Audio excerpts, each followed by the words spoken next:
Hello friends, good morning. Welcome back to my channel Shrima worlds ব্লগসে নিয়ে চলে এলাম একটি নিউ ভিডিও। আশা করি তোমরা সবাই ভালো আছো, আমরাও ভালো আছি। তা আমি এখন ঘুম থেকে উঠলাম 9টা বাজে।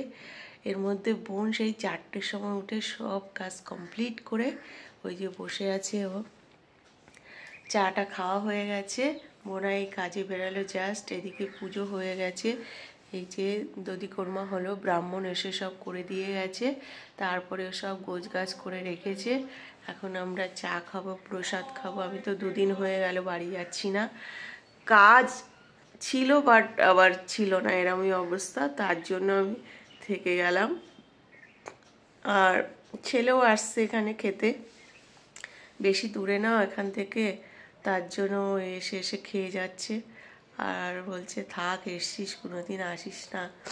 যাই হোক, তো সব এই চাটা খেয়ে বসে আছি। এখন একটু ফেসিয়াল করব, করে তারপরে সন্ধ্যার দিকে বাড়ি যাবো দুপুরে পরে। তো আমার ভিডিওটা কেমন লাগবে দেখবে তোমরা, যদি ভালো লাগে প্লিজ লাইক কমেন্ট শেয়ার করো, ঠিক আছে? এই মোনাই তো এখন বাজারে গেছে, কত বাজার টাজার নিয়ে এসছে। তারপরে হচ্ছে দারুণ খাওয়া দাওয়ার আয়োজন, আমি যা যা খেতে পারি ভালোবাসি সবই নিয়ে এসছে। তো tata, love you all. Good morning বন্ধুরা, চলে এসছে একটি এইভাবে করবো না তো ইউটিউব চ্যানেল ভিডিও নিয়ে। আশা করি তোমরা সবাই ভালো আছো, আমরাও ভালো আছি। তা দেখো, সকালবেলা আজকে বোনের বাড়ির দধিকর্মা হবে, এখনও আছি বাট দধিকর্মা হবে বলে সব কিছু রেডি করছে। তো সব গোছানো হয়ে গেছে, ঠাকুরমশাই এসে পুজো করে গেছে। আমি ঘুমাচ্ছিলাম মানে বসেই ছিলাম। এইদিকে এটা হচ্ছে দই খই সব মাখানো ছিল, ওদিক ফল কাটা ছিল। তো ঠাকুরমশাই পুজো করে চলে গেছে। ইতিমধ্যে আমার বোনাইও চলে গেছে বাজারে, সব বাজার করতে। দেখো সুন্দর করে সব বাজার টাজার করে নিয়ে এসছে। আমি যা যা খেতে ভালোবাসি, তেলাপুঁই মাছ নিয়ে এসছে, এদিকে দেশি মুরগি নিয়ে এসছে, তারপরে তোমার পেঁয়াজ, লেবু, শসা, এদিকে ট্যাংরা মাছ, আবার কচু, আমি কচু খেতে ভালোবাসি ওই জন্য কচুও নিয়ে এসছে, রসগোল্লা, দুধ, এই দেখো কচু, মান কচু।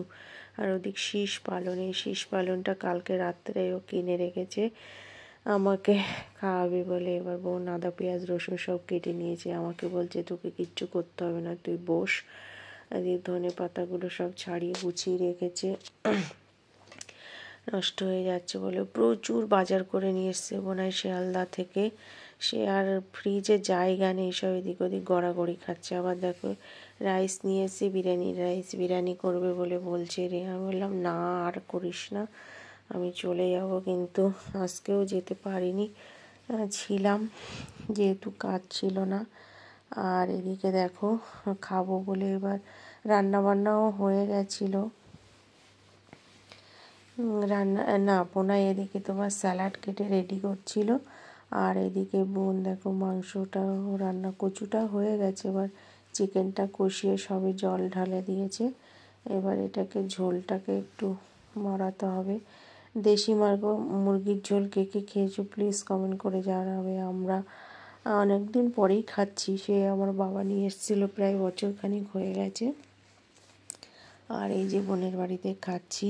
তা বোন বলেছে সুন্দর করে একদম শেপের মতো কাটবে। তা দেখো কি সুন্দর করেও কেটে দিয়েছে, দেখতেও সুন্দর লাগছে।